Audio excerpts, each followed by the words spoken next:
All right. You guys hear me okay in the back? I heard the sound was a little crunchy. You're good back there? Awesome. I am loud, so this should work out okay.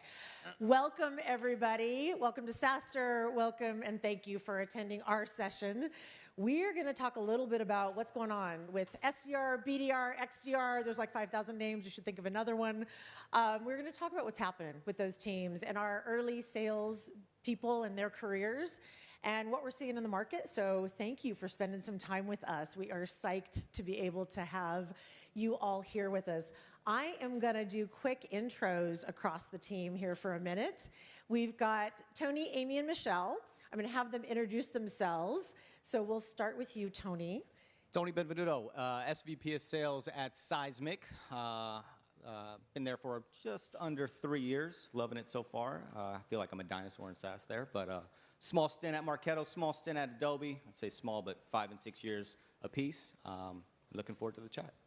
And what's something you wish you'd known back when you were early in that prospecting career? Yeah, great question. So for folks coming in at entry level, something that I wish I knew that I know now is be you, be your authentic self, right? I feel like some people when they're breaking into the industry, especially entry level, they feel like they need to walk, talk, act a certain way. Don't do that. We read right through the BS. Be yourself. Right. It's going to go a lot further. All right, Amy, memory from Prospector and something you wish you knew back then. Okay, so I'll just do a quick intro. Yes, quick intro, okay, and then those two, yep. Amy Appleyard, and I'm the Senior Vice President of Global Sales at Malwarebytes, and I've been there for about a month, so just getting started. I'm still trying to find my way around. And actually, I'm based in Boston, but out here now, I'll get to meet some folks from my team for the first time physically, which will be awesome. And then I think early career sort of memory of things that I love your advice, like be yourself, totally be yourself. But I actually think make sure you find other people within the organization who would help you. Like, don't try to do everything alone. So especially if you're in sales, make sure that you are making friends with people in marketing, with people in channel, because these are the folks who are going to help you leverage and really help you grow. All right, Michelle. Hey, thank you. Hey, everyone. Michelle Benfer. I'm head of North America sales at HubSpot. Been with HubSpot for almost 4 years now, and I came up selling cars, selling women's fashion magazines, selling media, and somehow I got into tech. So I'm here today. So I have a lot of really interesting prospecting stories from door to door to BDR, a little bit of everything. So my advice, I'd say two things. One's count the no's. If you actually embrace the no's and know that they're coming, I think it really helps with that resiliency and the ability to know that that's part of sales, and ideally you're working on your no rate as much as possible. And I'd also say don't be a robot, which is a little bit of what you're saying in that authenticity. I think for many of us who are overseeing young sellers, BDRs, I mean, I get so much robotic email every single day, and you can just tell it is a sequence that they copy, paste, pump out, and I don't open anything unless it's personalized. So be unique, don't be a robot, cut through the noise. Yeah, that's a good path. That is awesome. And Anna Baird, everybody, CRO at Outreach. I still remember vividly my very first cold call. Yes. It was to Symantec, so those of you know they're like here in the Valley, antivirus software, and I was scared to death. I still remember like literally not breathing when I left the voicemail, because I did get voicemail, and ended up with a $600,000 deal out of that. So don't be afraid to just put yourself out there, because you just never know what's going to happen. I think those things are out there for all of us, depending on who you're calling, and you never know what is on the other end of the line. I think today, with all the things we have out there, it is way easier to understand what your buyers are looking for and make sure you know that too. It's like, know something about their business, do your research. I think that is the biggest advice on the customized side, where all the buyers are expecting you to, and that whole journey with buyers has changed, especially these last couple of years. All right. We are going to kick it in, and it has been interesting. So the Wall Street Journal had just published something recently talking about 65% of the open jobs out there for salespeople. I mean, it's like this incredible increase in the number of jobs out there. And I think we've got a slide on this in a second, but it is a market for somebody who's looking for a role in go-to-market and in sales in particular. And just wanted to kind of take it to the team. And Tony, I'm going to start with you. We keep hearing there's obviously labor shortages across all kinds of industries. There are supply chain issues. There's all these crazy things. Why is this happening in sales? What's going on? Good question. I think to state the facts, right? Sales is hard. It's tough and it's high pressure, right? I mean, ask my wife at the end of each quarter how much of a delight I am to be around.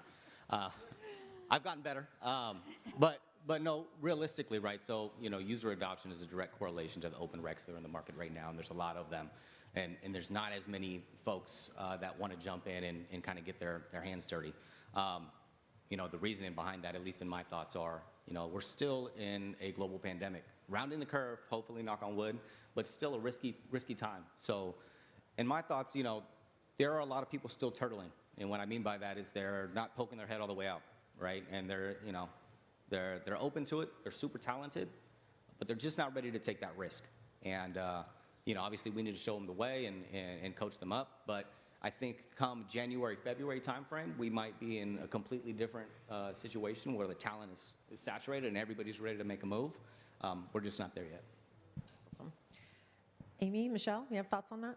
Yeah, I think only thing I'd add is that there is a real need for it, and I think to your point, people are a little afraid or maybe are turtling. I think I just try to give advice to folks just saying, like, you will never regret it. You'll never regret, even if you just spend a year as an SDR or BDR, whatever you want to do for the rest of your career, you will always benefit from it. And I think just helping to encourage people to take that risk, like seeing it as a path to anything, it doesn't have to be a path into just more sales or sales leadership or sales management. You will never regret any time that you spend talking to customers, coordinating with your channel partners or your marketing team are trying to figure out like how to message, it is worth it. So we're just encouraging people to do so. I think a lot of people put their hiring on hold, and I think sales folks were the first to then sort of come out of it after that. So there's definitely a race for talent now, even though there are a lot of open positions. Yeah, I just one added note. I mean, the talent war is real, which is why I should let you all know we're hiring at HubSpot. Or hiring at Malwarebytes. AEs, sales managers, directors. We're launching a Canadian office in Toronto, just letting you all know. Okay. But I would just add, I also think the idea of who a salesperson is different than what it really actually is. And one of the things at HubSpot that we do is we really try to hire bright, empathetic, curious people. I think a lot of us do this. And it's not necessarily the extrovert that I think we used to think of in sales, the athlete, the person who was hyper-competitive, the lone wolf. And so I think we need to educate people a bit more on really what the successful sales rep is like. And it's not that traditional sales personality that I think a lot of us probably grew up in. Okay, we'll play off of that for the second then. So as you're trying to hire these maybe a little bit differentiated skill sets, what are some hiring strategies for people who are out there going, okay, we've got to, just like you, fill some ranks. Any tips or tricks from a hiring strategy in this environment? Yeah, I mean, I think we have something called employee brand. And so we have an entire team that tries to push out, what an incredible culture that we have. We also build our sales plans differently, which I think once we get people in the door, we try to tell them when reps hit 110%, the company hits 100%. I'd say for most of companies out there, it's usually with rep hit 80%, then the company hits 100%. So we build our plans for overperformance. And so I think part of it is in that pitch, that our skin is in the game to make reps successful, as opposed to we just need bodies to get to 80% of your number in order for us to succeed. So I think it's really, how are you investing in reps? And at the end of the day, people want to learn and they want to earn. And I think the learning piece is so important and a key differentiator if you're trying to get talent. And we're going to talk about that a bit more in a second. We'll dig in on development in just a minute. But Tony or Amy, any thoughts on hiring strategies that are out there that you're seeing? Yeah, so perfect launch point here. And I think the press release just hit today. But Seismic is rolling out a program for entry-level hires. And what we're doing is we're focused on the unrepresented candidate. Right? DE&I is definitely something that is top of mind and top priority for Seismic and should be for everyone. And we're rolling out a program in alignment with SV Academy. And really the outcomes and objectives that we're trying to do is place up to 1,100 candidates over the next 3 years, provide them the training, technical skills, coaching, mentoring, interview, internships. And we're going to be partnering and give opportunities for other organizations and individuals to partner with us, related to not only funds, but volunteer time, so you can guest speak, you can, content create, you can mentor, coach, all the above. But this is something that we're rolling out literally ASAP. The press release hit today. More information, swing by the Seismic booth. That's awesome. Yeah. Yeah, we all need to be looking at how do we diversify, and this is such a great place to do it. Amy? Well, I was also going to say that's awesome. I think that's amazing. And I think it gets at that thing that Michelle was also pointing out of just kind of going for talent or somebody who might not seem like your traditional salesperson or might not even know about it as a career. So I like that approach. I think there's the usual college hiring, referrals, like all of that everybody has been doing for a long time, but this is really interesting and impactful and important. We also have just switched over at Malwarebytes to a remote hiring strategy, so we're hiring people anywhere as long as the manager's comfortable with it, so it's up to manager discretion. They could have a team that is entirely remote or some sort of a hybrid team if they do want to be able to bring them into an office, but I think this opens us up to a whole other level of talent and a whole pool out there that we just haven't been able to tap into because we've been trying to hire near our headquarters. I think that from the diversity perspective too, I think that's awesome. All right, so we're going to dig into development a little bit. Obviously, SDR, BDR, XDR, secret weapons, built-in SaaS, we created them. The whole category exists, I think, because of this, the SaaS companies really putting this super hyper-focused role into play. And I think as we did that, it was like, okay, so then what? And I think, Michelle, you'd hit on this. They're looking for development, right? This is a role where people are like, how do I build a career from here? And so a lot of us have been spending a lot of time thinking about that. We're going to dig into what does that look like and what's been working. I think we can talk also about what doesn't. I think that is totally on the table because everybody needs to learn all of that. So when you look at some of the key things that you've done to retain, develop the talent, your young professionals that are working their way through the ranks, what are some of the programs, you're turning them into future coaches, managers, what are some of the programs, things that you've done to develop that talent? And Michelle, why don't we start with you? Yeah, I think, listen, we're iterating on this right now at HubSpot. So as you scale, what worked in the beginning, it doesn't, that playbook doesn't necessarily work in a year and a half, 2 years. So we're working on our BDR playbook right now. I think a big part of it is it's that learning and education. And so, for example, for a BDR team, they go through a 1-month new hire onboarding program. Then they have consistent training and coaching one-on-one with their managers after that. But then it's also hearing from the other AEs and the reps that have been promoted and how they've been able to excel within the organization, hosting those roundtables, understanding that also if you start as a BDR, your only path isn't necessarily into sales. And Amy, you mentioned this, like even if you do sales for 1 year, we have people that have moved into sales operations or sales strategy or marketing or customer success. It's just a way to understand the company, the systems, the culture, the community around you, and you learn those professional skills, those business skills, you get that business acumen. And so, I think I feel this way now. I had dinner with my boss last night. She's like, what keeps you at HubSpot? And it's the learning. It's just, I'm continuing to learn. And so I think if you can create an environment where somebody is getting fed professionally and they can really grow personally in that professional development, as well as within the company, it's just, it's a good recipe. I would just echo that as well. I think being very conscious and very specific about what your program is and spelling it out and having it be something that you can explain not only to the people that you would hire, but also just internally, so that when you're asking for folks, hey, could you mentor, could you do this, could you do that for folks as they develop, that they understand what their role is also. But I kind of think it is a lot like when you think about bringing in SDRs into an organization, you're hopefully growing the talent to stay in sales, but it doesn't always happen. It often, 70-ish% of the time they do, but maybe they're just more interested in HR or in recruiting or in working in product development. In marketing, there are all kinds of paths that they could take. The goal is to keep them at the company, in my mind. I think it's our job to find just raw talent and train them. In the cybersecurity industry, you often just need to spend a year just understanding the industry. And once you've learned all of that, even if you don't want to be a salesperson, you usually don't want to leave the industry. It's quite complicated, and there's a lot of competition out there. So we just try to keep them at the company. is the goal, and making sure that people do understand, not necessarily like, ooh, it might not work out, you might not be a salesperson, but just that there's all kinds of paths, and this is just an entry for you into the organization. I think that's such a huge, we've learned the same at Outreach, and we created, when I came 3.5 years ago, over 3.5 years ago now, time flies, we didn't have a career path, no development for our SDR teams. And we actually put in career development from in the SMB team on the SDR team to a mid-market team to an enterprise team, and then from those into our SMB AE teams, and then obviously our mid-market AE teams and on up. And it is made, and then also into leadership within the SDR organization, and then also into other roles. So into our customer success, professional services, all of those teams. It's been amazing to see.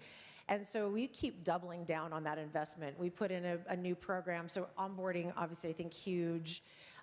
Giving them the opportunity to really demonstrate their skills, so being able to present in front of other groups. We also have them doing there's a 5-week that they get nominated into, preparing them to be an SMB AE, so our small business AE team. They have a 5-week, they get nominated into it, they get to work with the AEs, they get to learn what that's like, prepare their skills before they interview for that role. And just that investment and then their development, I think has just been game-changing for us on just how excited they are that we care about them. You know, everybody talks in this environment, especially with the pandemic, and I hate using the word, I'm so tired of it. It's like, okay, but if you pick a different word, this crazy time we're in, it is people being seen and heard is so critical. And that's not just your young sales teams, though they are struggling probably the most sometimes, our younger professionals. It is, how do you make sure they feel like they're seen and heard? And I think any program that helps to do that is huge. Sorry, one last add on that. Also, having your customers be seen and heard. I mean, for anyone that you want within your company to really understand the customer and the prospect and the marketplace and the product market fit, even if they don't stay in sales, it is a receptacle of information and a pulse on the market. And so it's such a great learning opportunity for these young people and or career switchers to really get a pulse on that business and that customer. And touching to your point, career pathing is one thing, providing them options, but taking it a level deeper, especially from a BDR to an AE. We love the mentor system or buddy system, if you will, and allowing them to get deeper and really ride shotgun on a deal. Hey, I've thrown over this potential opportunity over the fence, but now I'm going to ride shotgun and be, a fly on the wall and hear exactly, what goes on to get something across the line.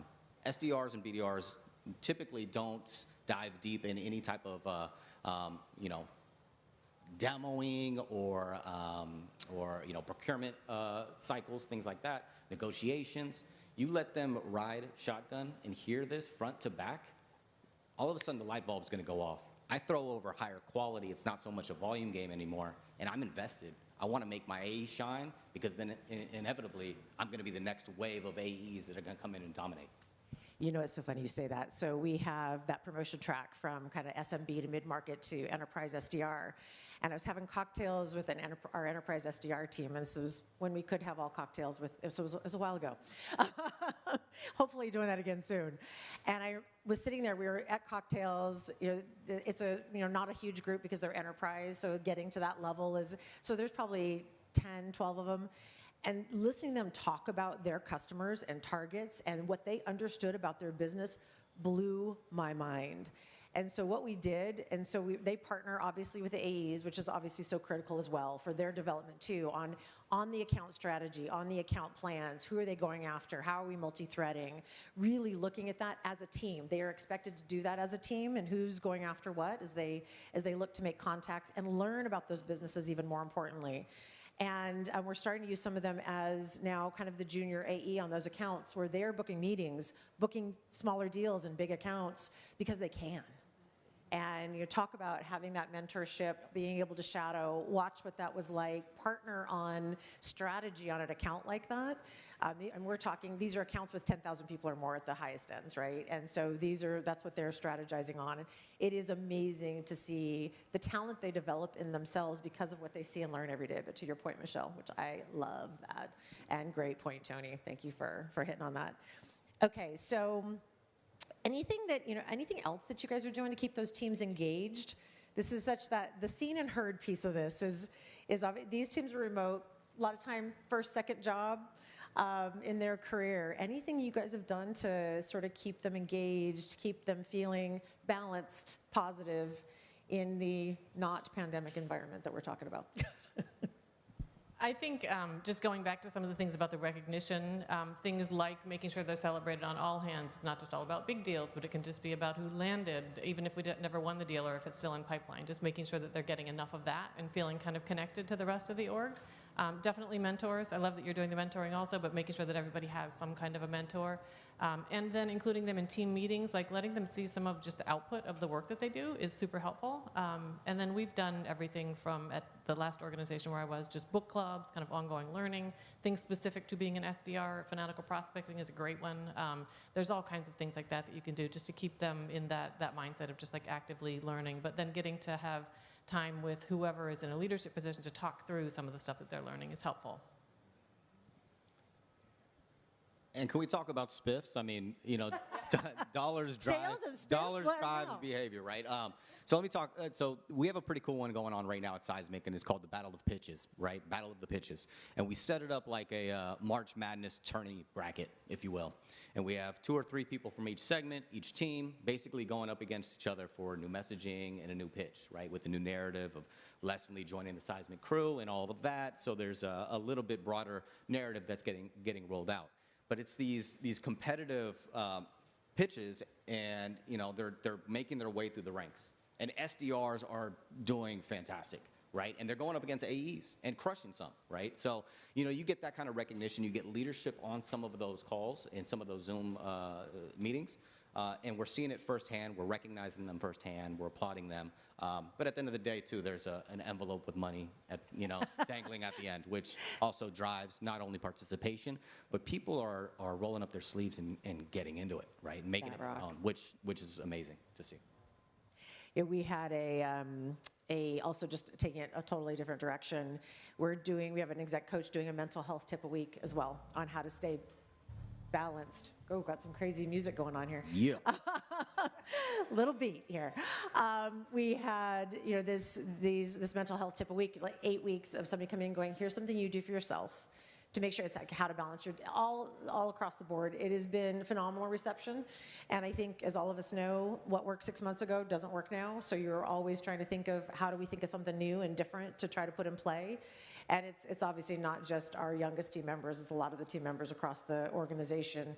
And I think that is always something I think we also need to keep front and center of how do we make sure we're investing in all sides of the person, because all sides of the person is what they're coming with every day in front of your customers. So I think that is a huge piece of that as well.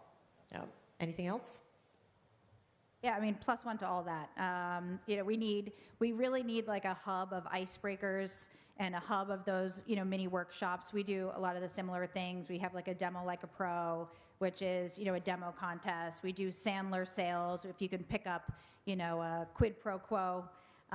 We have all sorts of double reverse. Yeah, negative reverse. Yeah. So similar, but you got to keep it active and engaging and competitive and give them some money. But I really think also, your company values tying people, recognizing people not just for being number one on the charts, really who's embodying, empathy, who's an incredible team player. So we try to do a lot of that kind of recognition as well. Well, and I think something that you all are hitting on, and this will be a takeaway from this session, and I'll say it again later, but it is, there's a hiring crunch. You got to promote from within. How do you take a look around and what talent you have, and how do we develop them to make sure they can get to the next level? So, and whether that's next level sales, next level customer success, next level professional services, SCs, all of these roles that these teams can do and are so amazing at when they get, I forget people who were SDRs at our company. They're 3 roles in and doing something totally different. And I think that is just, if we remember that starting out, what are we investing in that day one to make sure those are the outcomes we get as a company? Helps with that hiring challenge. Yeah. I'll say we have somebody at our company right now we call the intern, nicknamed the intern. Started as an intern and is now running a mid-market team out east. And he's built his way through basically all AE ranks, all segments, dominated those, and then wanted to get into leadership. Young guy, crushes it, always comes over prepared. But that's what you want to see, is that kind of career path. And then shout it from the mountaintops and let other people see it and recognize it so that they're trying to follow suit. Yeah, it's funny. You said one of our managers, he was a manager in the SDRs, but like, early still in his career, is now running my SMB segment across the U.S. And doing, tens of millions of dollars a year in business, and he's a vice president, and he rocks. So we also had one of our SDRs who came through the US, ended up transferring to help lead the UK, is running a UK team now for us, runs the whole SDR team in the UK for us, and is thinking about her next role too. So I think there are so many examples, and I think we just need to keep those coming if we're going to fill all those roles everybody was talking about. Yeah, I'll just add, we also highlight, for lack of a better word, the losers, but the people who have been on performance plans and they've beat them and they've gone on to succeed and become managers or directors. So we do these forums of people that were very close to being let go and how they were able to turn it around and what they did and what their mindset was and what they worked on and how they partnered with their peers, people that were doing it well, their manager. And so we do a lot of those highlights of people who were on the brink of being let go and how they turned that story around, which really helps with that retention as well when it might feel bleak for these, underperformers. Yeah, there's success stories, not losers. Pips are to manage up, not out. Right? Yeah, it is. Well, in turning something like that around, you learn so much, right? You learn so much. Okay, so not all companies use their best BDRs, SDRs for the sales function. And how do you define this at your company? Maybe let's start there. Are they doing something besides sales? How are you segmenting out? Amy, you want to kick off? Yeah, so is this just the age-old question, stick them in marketing, stick them in sales? Is that what you mean? A little bit of that. Yes, definitely. Definitely part of the question. I think it depends on what you want, like what the outcome is, right? Like, so if you're in an organization where you need to grow people within sales because you have so many sales roles that are opening up, like if you're in significant growth mode, it makes a lot of sense to have them within a sales organization because they'll just carry that lead farther through the sales process. Like you can teach them how to do the early qualification. I've also seen, on the flip side, a company I was with before was just acquired by VMware, and all of the SDRs sat within marketing, and they did a lot. There were just a lot of leads to sort through. So they did a whole bunch, but then what they handed you was a lead. They didn't hand you something where they could tell you about the decision maker, they could tell you about all of the process or what the procurement, anything. They didn't do typical band C or anything. So it was just a different way to structure it. My preference, obviously, is to have it in sales, but I do 100% believe in being very aligned with marketing because your SDRs or BDRs, whatever you choose to call them, are the first kind of out loud voice to the customer, right? And you want to make sure that it's the same voice as what marketing's voice is. So I think it could go either way, depending on what you want. Do you have inbound versus outbound? I'm both right now. So, Okay. but I've had other. You're Okay. all inbound, right? So we're actually considering, so we have a BDR team for our mid-market and our corporate segments. And right now we have a proposal on the table to build out an inbound demand management team. And I mean, the great news about HubSpot is we have so much inbound demand, but how do we make our reps deal managers? And hyper-focus, because not only do they do net new business acquisition, but they're also on customer growth and expansion. So we're trying to take away lead management and deal management and customer growth and expansion. And so we're thinking about a new name, Inbound Demand Manager. Look at that. Yeah. Whole new name. So that's a whole new name. But I'll say I'm a firm believer of the center of excellence that should live within sales. Nothing against my friends in marketing, but I do think there is a sales culture and level of repetition that I think is beneficial to keep the BDR organization in sales. So that's how I've always seen it in the organizations I've been in. And I've seen it both ways, right? I've been in organizations where they've sat in sales, sat in marketing. At Seismic, sit in both. That's a different conversation. But what I will say is that it's the connective tissue between sales and marketing, right? So you need to be aligned to both sides of the house. And there really does need to be deep alignment from all the way from the leadership perspective too, leaning in. That's where you're going to get the most volume and quality. Well, and it's funny, I think we have a pipeline management meeting every week, and it is my demand gen, SDR leader, sales leader, ops leader, marketing leader. And we do it together every week because it is one funnel, people. So It is one customer journey. So the closer we connect this stuff, the better it is. And I think the technology today is obviously really enabling that. How are we seeing what messages work? I mean, how do you do that unless you're pulling all those teams together, no matter where it sits? Where are you pulling them together to have the conversation about what's the funnel looking like and how are we making it more successful? Where are we taking risks and trying things with new messaging or new markets? You can do that if you have a cohesive strategy and know where you can make those plays. So I think that is also huge. Okay. Anything, do you have any of them switching? We talked about this a little bit ago, from lead to deal management on the SDR, BDR side. Anybody doing deal management? Other than I was talking about that, obviously, as we look at our upper segments a little bit, they're starting to do that. Mention yet another team that we haven't mentioned, which is our inbound chat team. Okay. And so that's the group, and actually Amy and I worked together previous to our current roles. We were at Log Me In, and we had a chat team there too. We've seen, that group at HubSpot be able to take down those real kind of starter, entry level, I'm in here and I'm ready to buy. We want to really reduce that friction. If someone is just asking one last question, instead of having a handoff to a rep and then the rep trying to have them expand, let's get them in the door and let's close them and send them a quick link, and then get them on the starter journey. So that's the team that's doing those kind of quick hit conversions, but we don't have our BDRs right now doing any of those full sales cycle deals. Okay. Anybody in the audience have BDRs doing full sales cycle deals at all? No. No? All right. Well, here you go. You heard it first. Start maybe thinking about putting some of that in play, because we've got some talented people out there. Okay, I'm going to ask a question that wasn't in our pre-meeting, because we've got a minute. What would you change about how the function of SDR, BDR is set up? We always take these steps back and we say, okay, there's pivotal points. You were hitting that a minute ago, Michelle, of like how you think about the function and where it's going. And there's pivotal points in the company of when you're changing it. And we've been talking about a couple of them. Do you have them start managing some deals? Do you where do they're running with account plans? There's all these different ways that you can look at, but there's also, as we take a step back today, with what we know in this remote environment in particular, something you would change about how you see the function. I'll tell you, this is one of the areas I'm trying to build out right now. But for me, it's really systems intelligence.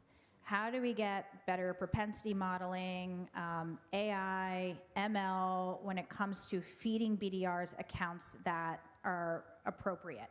Let them nurture, let them work the accounts, but serving that up when it really is that kind of open forest of just go and find something, and there really isn't direction. I think it's a real time waster. And so the more that we can focus them on the right things at the right time, with the right content, knowing the sequences that work, personalization that works, I think that's really the winning combo, and it actually is a cost saver, and you're not going to be so headcount reliant, the more systems intelligence that you have to feed your team. So that's what I would change, because we're still in too much of a manual process, and there are incredible tools out there that really help that journey. And I think that's where we'll be in the next 2 to 3 years. No, that's awesome. Amy? I think I would just keep going with something we were talking about earlier, which is when I think we think of it as a privilege now when an SDR gets to kind of stay on and watch a deal go through and see it to fruition and experience a close or a negotiation process. And I think that happens sort of on a one-off. Like it happens maybe because it's a big deal or because somebody is being mentored. But if that were actually built into the program, you would need more SDRs because they would have less time. But I think if you did that, it would make the ramp time into being a quota-carrying rep that much faster. And I think it would be interesting to explore that, just having them stay apart. They would be listening on every call. They would be just understanding, getting that mentorship kind of live and in action just while listening. But you would just need a little bit of a different structure. because we still need those leads. Yeah. It's funny, I've coached some of the teams that are looking for different jobs. I was like, go listen to a QBR call with your customer success person on the deal you closed, right? Deal you brought in. Go listen to what it looks like successing that customer later, because you're going to learn so much about what they cared about and what's going on. So never be afraid, because you can listen, you can be a fly on the wall. That's okay. You can say, hey, here's the 3 deals deals that I was proud of last quarter. I'm going to go listen to their first QBRs or second QBRs, and that takes an hour out of a quarter, right? But you will learn way more than an hour's worth of understanding of what's going on at that company. So I love that. If this truly is a wish list, the one thing that I would add is 100 more SDRs. No BS, right? I think that their role in the organization is invaluable, right? They provide so much. They're helping to drive the pipeline generation. When there is that tighter alignment, SDR to AE, they can get more strategic about how they can go attack their tier 1s, tier 2s, or however you segment your account list, but have a more just a hyper-focused strategy behind how they're going to go do that. So with more headcount, I can get more granular with doing that, and it's a win-win, more money in the bank. No, that's awesome. It's been amazing to watch the orchestration, and again, back to like even utilizing on the account planning level, right? Those teams working together to go, how do I go after these accounts, and what are we targeting with a partnership between that AE and SDR? I have seen just phenomenal things happen. We call it a boom email. So every time a deal closes, there's a boom email that goes out to the company. That boom email is the AE, the SDR, and the solutions consultant that was on those deals. Because it is, and it should be marketing, and it should be like, it takes a village, as we all know. There's no, one person that is doing all the work anymore, especially with the technology we have today. All right, we have hit some amazing topics. We have an amazing audience here. Anything else that we didn't hit on that you think we should? I would love to just come back to the diversity component, because I think as any sales leader knows, especially if you have an SDR organization, if your company has a goal of changing sort of the composition of the organization, we hire so many people in sales, and we hire them in so much in that entry-level role, and they can move up so quickly through the organization that you really can move the needle. We just do so much hiring. So making sure that you have a really strong and firm strategy in place for that, you can impact the total organization's numbers, and it's very impactful. Yeah, we just started actually, because this happens at all levels, right? So we were starting to recruit, and similar to Tony, that's an amazing program. Ours isn't that extensive yet, but it is even recruiting at the historically black colleges. And we opened an Atlanta office, having locations where you can hire diverse candidates in, and giving them an opportunity to stay closer to home if that happens to be home for them, I think is huge. We also just started, we launched it this week. It's called our RISE program. So I'm taking our women sales managers and teaching them how to be VPs. So I think I'm doing a small group. They're my guinea pigs. We're going to take them through a 9-month program, and we will see how this goes. We're publishing it on LinkedIn, so we'll talk about it live, what works and what didn't. And we're going to give everybody a blueprint when we're done, because I want every company to do this, because it's not just for women. It's for a lot of our leadership. How do we do that, and how we pull that all together? Okay. This has been fabulous. Thank you all for joining us, for being part of this session. We obviously, a lot of abundance of positions out there. Promote from within, develop your teams, invest in them, bring diversity to the table. You will win because of it. Thank you to these amazing sales leaders for joining us today. Thank you.